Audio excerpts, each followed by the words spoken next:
I'm 75 now, and I can't remember anybody except the Queen bee. The room did not erupt. No one shouted. No one moved. But when King Charles confirmed his final decision about Queen Camilla's crown roll, the silence became more brutal than any public scandal. One sentence changed the balance of power inside the monarchy, and Camilla, who had spent years fighting for acceptance, suddenly found herself staring at a future smaller than the one she believed had been secured. Before we go deeper into what this really means for the royal family, make sure to subscribe so you don't miss a single update. Camilla did not move at first. She kept her back straight, her face controlled, and her fingers locked around the edge of the chair, as if that polished wood was the only thing keeping her steady. Charles sat across from her with the sealed briefing folder still resting near his hand, and the king looked less like a man making a command than a husband carrying a sentence he had already suffered in private. The crown roll, meaning the duties and influence attached to her position beside the monarch, had just been narrowed in clear words. She would remain queen consort, but she would not hold expanded authority over future crown traditions, royal household patronage decisions, or symbolic duties connected to the next reign. Charles knew exactly why the words mattered. The royal household, the private working structure that manages palace duties, staff, ceremonies, and public responsibilities, needed one clean line of power before the monarchy moved into its next chapter. The final settlement, as the decision was called inside the room, meant her influence would be respected in the present, but locked away from deeper control over legacy matters. Camilla heard that phrase and understood the coldness hidden inside it. Final settlement. Not discussion, not review, not something that could be softened over dinner. She had survived public rejection, years of judgment, and the long shadow of royal memory, only to find that loyalty could still end at a closed door. Charles avoided her eyes for one devastating second, and that single second told her more than any speech could. He was not triumphant. He was tired. He had already read the file, already absorbed the warning, already accepted that the future could not bend around personal comfort. The sealed briefing folder had arrived before the meeting, carried in without drama, but its presence changed the air. Inside it was the pressure Charles could no longer ignore. And then came the name that landed like a second blow: William. The prince was not in the room, yet his authority was everywhere. The future king's position had shaped the outcome before Camilla ever heard the words. Camilla rose slowly when it ended, and the queen consort did not ask for mercy. She looked at Charles once, long enough for him to feel the damage, then turned toward the door with the careful dignity of someone refusing to break in front of witnesses. But the announcement was only the beginning. The real wound waited behind the next set of palace doors, where she would learn who had supported the decision, who had remained silent, and who had quietly helped make it impossible to reverse. Every royal crisis has a public headline, but the real damage begins in private faces. Charles carried the burden of command. Camilla carried the sting of humiliation. William carried the future in silence. Catherine carried the calm that made others nervous. In that single decision, each of them stood at a different edge of the same cliff, knowing one wrong word could fracture the family beyond repair. Charles understood this was no longer just a painful family matter. He saw the crown roll issue as a question of monarchy survival, because the institution needed a clean line of authority before the next era arrived. The monarchy, meaning the royal system that carries duty, ceremony, succession, and public trust, could not afford confusion at the very top. The king knew that if two centers of influence appeared during future ceremonies, every gesture would be studied, every seat would be questioned, and every silence would become a story. That was why the decision hurt. It was not made because Camilla had failed him. It was made because the crown demanded order. Camilla felt the cruelty of that logic more deeply than anyone in the room. She believed her years beside Charles had earned her more than respect in the present. She believed they had earned her a lasting ceremonial place. especially after the storms she had survived, the public anger she had endured, and the long road she had walked to rebuild her image. A ceremonial role, meaning the visible duties and honors attached to royal events, was not just decoration to her, it was proof that she had finally been accepted. So when Charles limited that future, the Queen Consort did not hear policy. She heard rejection. William carried a different kind of pain. The prince respected his father, and he knew Charles had defended Camilla at great personal cost. But he also feared that her expanded influence could complicate the future he and Catherine were expected to inherit. The future king was not chasing conflict. He was trying to prevent one. He understood that if the next reign began under a cloud of blurred authority, then Catherine would be forced to step into a role already crowded by old promises and unfinished loyalties. Catherine remained calm, but her stillness unsettled Camilla. She had seen enough palace pain to understand what softened words could still do to a woman's life. Behind closed doors, the princess understood the emotional cruelty of watching another woman be quietly limited by official language. Yet she also knew why the line had been drawn.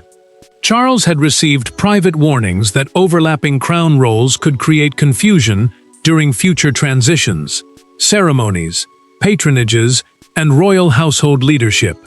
A patronage, meaning a royal link to a charity or public cause, carries influence far beyond a name on paper. Camilla noticed that Catherine was not surprised. That single realization cut deeper than the decision itself. The Queen Consort looked at her and understood that the future had already been discussed without her. Charles had spoken the words, William had shaped the road, and Catherine had accepted the destination. From that moment, the question changed. Was this truly about protocol, or was there a hidden incident the palace had buried until now? To understand why Charles finally acted, the story had to return to the one moment that changed everything. The palace did not reach this breaking point overnight. The final decision began months earlier, not in a boardroom, not in a press briefing, but inside Windsor Chapel after a private remembrance service. It was there, in a quiet exchange near the side aisle, that Camilla made one request too far, and Charles saw, with sudden clarity, that affection and authority could no longer share the same crown. Camilla had entered that day believing she needed only reassurance. She had stood beside Charles through years of storms, and in her mind, the worst of the judgment had already passed. But after the remembrance service ended, the Queen Consort moved close to the king and asked for something that changed the air between them. Windsor Chapel, a royal place of worship, used for deeply personal and historic family ceremonies, was supposed to hold memory, grief, and duty. Instead, it became the place where a hidden conflict finally took shape. She asked Charles to confirm her future ceremonial precedence, meaning her place of importance and order during major royal events, even beyond his reign. Charles heard the request differently than Camilla intended. She believed she was asking for security, a written sign that her years beside him would not fade when the next chapter began. He heard a demand that reached into William's future and Catherine's place before either of them had fully stepped into it. That was why the moment mattered. It was no longer about comfort. It was about whether one reign could make promises that would burden the next. The king looked at her for a long second, and the warmth between them seemed to thin into something colder, something official, something dangerous. William noticed the change before anyone spoke again. The prince had been nearby with Catherine as senior aides prepared to leave, and he saw Charles's expression tighten in a way he knew too well. Catherine stepped closer to William, not dramatically, not with panic, but with the quiet instinct of someone who understood palace danger before it was named. She knew this was not a normal private exchange. The princess understood that future ceremonies, crown-linked events, and royal guidance could shape public power for years. Royal guidance, meaning written palace direction about roles and duties, could make one person's influence feel permanent if it was worded strongly enough. Camilla pressed further, and that was the spark. She wanted her position protected in written palace guidance, even during future ceremonies led by William. The queen consort did not speak with anger, but her need was clear. Charles did not answer. He set his prayer book down with careful control, and that small act carried more weight than a refusal shouted across a room. The king ended the conversation without giving her what she wanted. Silence followed them out of the chapel. William said little, but the future king had seen enough. Catherine stayed beside him, understanding that the line between sympathy and succession had just been crossed. From that day forward, aides began preparing a private review, and the decision that later shattered Camilla became almost inevitable. But when the review finally reached Charles, she did not ask for explanations through aides. She demanded to hear the truth from him directly. The confrontation came behind closed doors, with no secretary, no private advisor, no soft palace voice to translate the pain into protocol. Camilla wanted Charles to say it plainly. She wanted to know whether the man who had defended her for decades was now the same man cutting her away from the crown's future. And when the door closed, the marriage and monarchy finally collided. Camilla had requested the meeting herself after receiving confirmation that the limits on her crown role were final. She did not want another message carried through palace staff. She did not want careful wording, quiet explanations, or the cold comfort of tradition.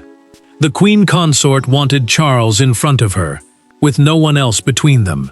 The crown role, meaning the duties and influence linked to her place beside the monarch, had already been reduced on paper.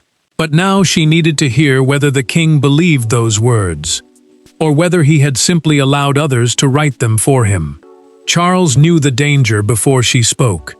He understood that this was not only a royal meeting, it was a marriage standing under the weight of the throne. The monarch sat with his hands still, choosing each breath carefully, because one careless phrase could sound like betrayal, and one soft promise could weaken the decision he had already made. Camilla looked at him and asked whether loyalty had meant nothing. The question landed hard. She had stood beside him through years of public anger, years of judgment, and years of being treated like a shadow inside a story that would not forgive her. Now she wanted to know if all that survival had ended in a polite demotion. Charles did not answer at once. Silence filled the room, and the silence wounded her more deeply than anger would have. At last, the king said the monarchy could not be shaped around personal reassurance. He did not say it coldly. That made it worse. His voice almost broke under the effort to keep it steady, and Camilla's face changed as she listened. Heartbreak hardened into disbelief. Disbelief sharpened into something colder. She had expected pain, but she had not expected him to sound so certain. Charles then revealed the truth that had been waiting beneath the decision. William had not forced his hand, but the prince had made his position clear. The future reign needed one undisputed ceremonial center. A future reign, meaning the next period of royal leadership after the current monarch, could not begin with confused authority, divided expectations, or old promises reaching into new power. The king explained that ceremonies, public duties, and royal household leadership had to point forward, not sideways. Camilla understood the meaning immediately. William had not shouted. He had not demanded. He had simply drawn a line, and Charles had accepted it. Camilla realized then that the decision was not temporary. It was not symbolic. It would not disappear after headlines cooled or public sympathy shifted. The written order would stand, and the queen consort's place would be honored only inside the limits now fixed around it. Charles placed his pen down with quiet finality and said there could be no further review. That small sound ended the argument. Once he stopped speaking as a husband and began speaking as king, the power behind the decision became impossible to ignore. William did not storm into the crisis.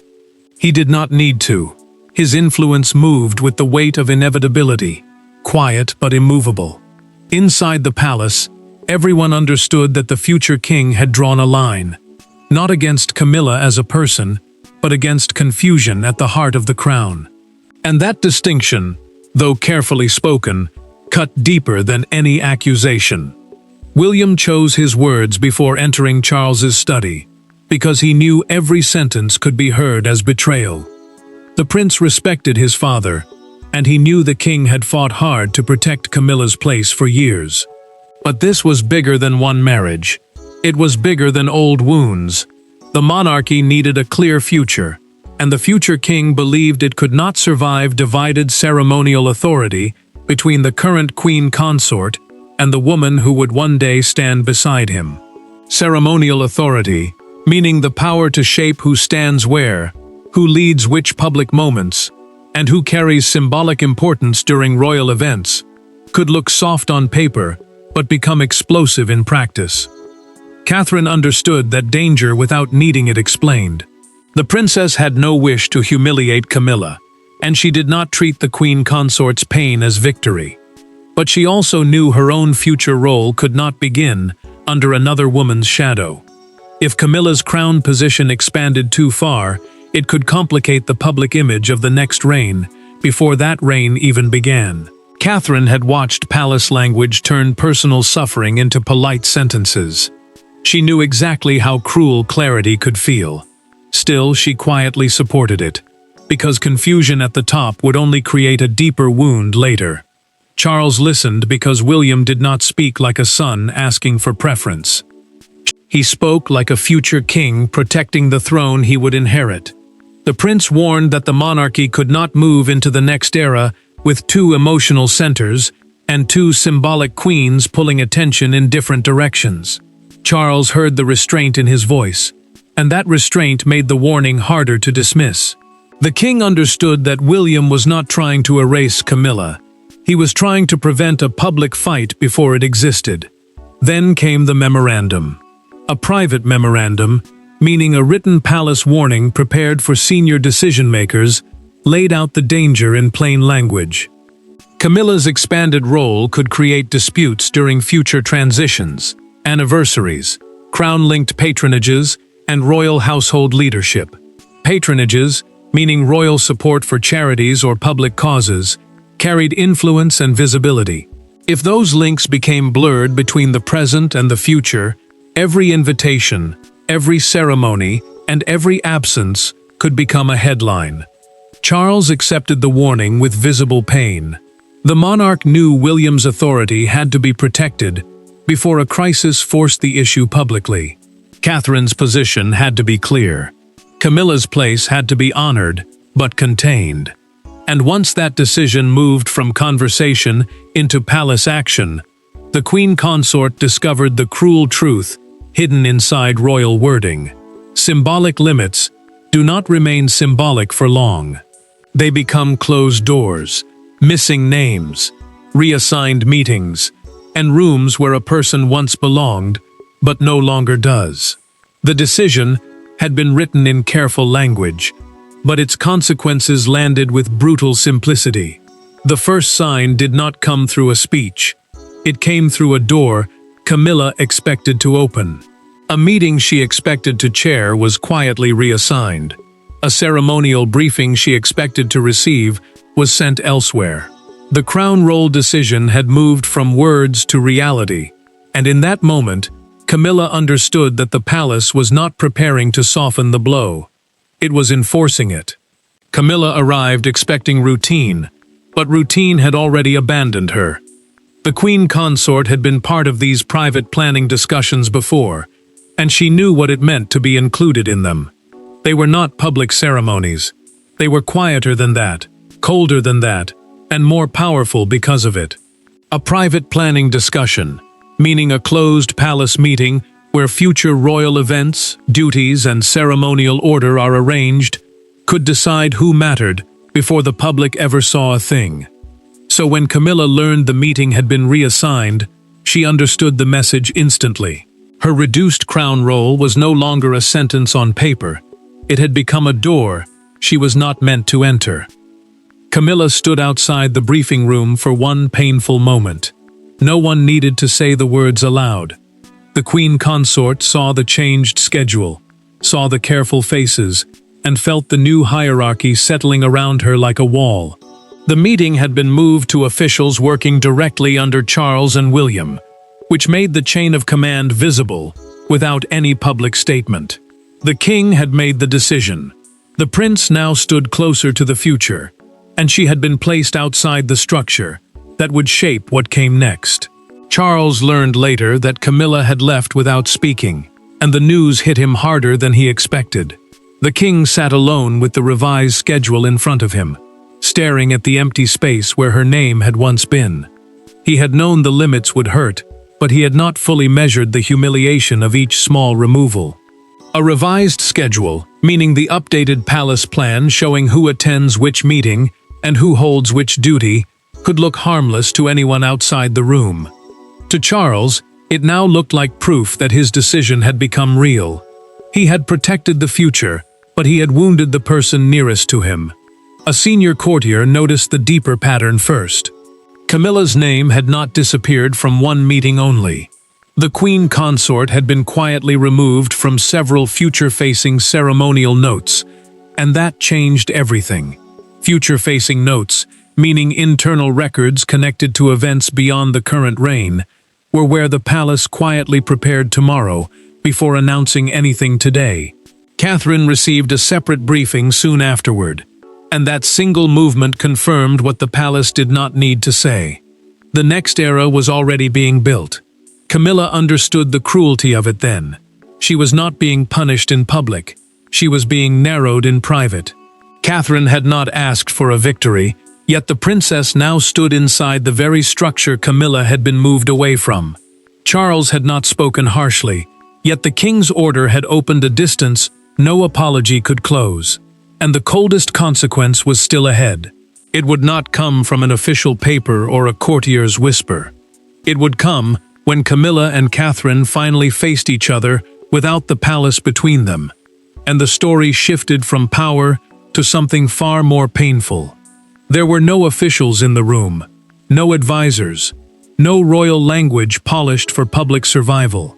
Just Camilla, wounded by what she had lost, and Catherine, carrying the future she had not asked to weaponize. For the first time, the crisis stopped being about titles and ceremonial rites. It became two women facing the truth that the crown gives nothing without taking something back. Camilla had asked for the private meeting after learning that future ceremonial responsibilities were being redirected toward the next reign. She did not want another message from staff. She did not want Charles's careful words repeated by someone who had not felt the cost of them. The queen consort wanted Catherine to hear what the decision had done to her. Ceremonial responsibilities, meaning the royal duties connected to formal events, public rituals, and symbolic appearances, were not small matters inside palace life. They shaped how history remembered a person. They decided who stood at the center, and who slowly moved to the edge. Catherine entered with caution, because she knew her silence had already been mistaken for victory. The princess had not celebrated Camilla's reduced place. She had not asked for cruelty.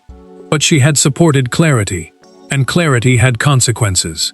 Camilla looked at her with pain that had turned sharp, then said, being reduced by the palace felt like being judged all over again. The queen consort did not shout. That made the words heavier. She had spent years trying to be accepted, and now, just when she believed the crown had finally made room for her, the room had started shrinking. Catherine listened without interrupting. She understood more than Camilla expected. The princess answered softly that the decision was not about humiliation, but about protecting a monarchy that had already wounded too many women. The monarchy, meaning the royal institution, built on duty, inheritance, ceremony, and public trust, often asked women to smile, while their private pain became part of national history. Catherine knew that truth. Camilla knew it too. For one brief moment, they were not rivals in a palace story. They were two women standing on different sides of the same machine. Camilla then admitted what she had not said to Charles. She feared disappearing from history once he was no longer the central figure of the crown. The queen consort had survived so much beside the king, but she feared that survival would be remembered only as a footnote. Catherine did not dismiss that fear. Instead, she revealed in this private conversation that she had urged William not to make the decision cruel, even though she agreed the future line had to be clear. The prince, she explained, had not wanted revenge. He had wanted certainty before confusion became a public battle. Camilla heard the words and looked away, because they did not give back what she had lost, but they changed something. The queen consort understood that Catherine had not come to take pleasure in her pain, and the princess understood that Camilla's heartbreak was not simply pride. The conversation did not restore the role. It did not undo Charles's order, but it softened the silence before the storm. By the next morning, the palace could no longer keep the decision contained behind private doors. The monarchy can survive whispers, but headlines make wounds permanent. By dawn, the private decision had become a national spectacle. Across Britain, breakfast tables, palace gates, newsrooms, and royal watchers all seized on the same image. Camilla, once defended at every cost, now visibly limited by the very crown she had spent years trying to serve. The public did not just react, it divided. Camilla saw the headline before anyone could soften it for her. The words were blunt, almost cruel in their simplicity. Camilla's crown roll cut back. Charles makes final call. The queen consort stared at it long enough for the room around her to feel smaller. A crown roll, meaning the duties, influence, and public position connected to standing beside the monarch, had once felt like proof that she had finally been accepted. Now the same phrase had become a public measure of what she had lost. The story mattered because it turned a private palace decision into national judgment, and Camilla knew the public would not see every quiet conversation behind it. They would see only the wound. Charles watched the morning coverage in silence. The king did not defend himself out loud, and he did not ask anyone to turn it off. He sat through every sharp sentence, as commentators described his choice as ruthless, necessary, cold, and inevitable. That was the cruelty of monarchy. A decision made to protect the future could still look like punishment in the present. Charles understood why the palace needed clarity before William and Catherine's era, but he also knew the woman beside him was now being discussed, as if her pain were part of a public debate. Outside Buckingham Palace, the reaction became impossible to ignore. A small crowd gathered near the gates, and the mood split almost immediately. Some people spoke with sympathy for Camilla, saying the queen consort had served long enough to deserve dignity. Others argued the decision was necessary, because the monarchy needed one clear future around William and Catherine.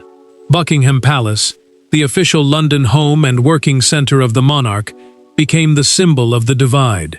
It was not just a building that morning. It was the place where private grief met public opinion.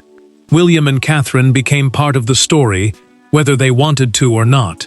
Broadcasters framed the decision as the clearest sign yet that the monarchy was preparing for the future king and princess with unusual firmness. One royal broadcaster said on air, "This is not a divorce from duty, it is a narrowing of power." And that phrase dominated the day. William heard it as confirmation that the palace line had held. Catherine heard it with discomfort, because she knew that every step toward clarity had also pushed Camilla further into humiliation. The palace issued a brief statement emphasizing continuity, but its shortness made everything feel more severe. Continuity, meaning the monarchy's promise that duty and structure continue without disruption, was meant to calm the storm. Instead, it sounded like a door closing. Charles knew then that the world was watching not just the decision, but his next move.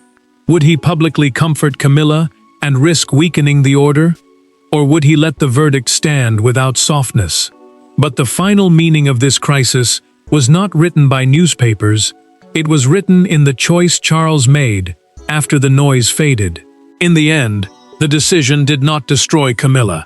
It revealed the limit of what love can protect inside a monarchy. Charles had given her dignity, status, and years of defense, but he could not give her the future crown at the expense of the next one. The pain was real. The humiliation was real. Yet the verdict was final. The institution had chosen continuity over comfort. Charles allowed the decision to stand because he knew the crown could not keep bending around private pain. The king had already made the hardest choice, and now he refused to soften it with half-promises that would only create another crisis later. Camilla's crown role would remain respected, but clearly limited. A crown role, meaning the duties, influence, and symbolic place connected to standing beside the monarch, could honor her service without giving her control over the next reign. That difference mattered. It protected the future from confusion, and it told every courtier, advisor, and family member that the argument was over. Camilla accepted the reality in private, but not with joy. The queen consort carried herself with wounded composure, the kind that comes when a person understands there is nothing left to fight. She had wanted proof that her years beside Charles would live beyond the present. Proof that history would not push her aside once the king was no longer the center of the crown. Instead, she received boundaries, not exile, not disgrace, but boundaries. And sometimes, inside palace walls, a boundary can hurt almost as much as a ban. Charles remained deeply affected by what he had done. The monarch knew he had protected the crown while hurting the woman who had stood beside him through storms that would have broken many others.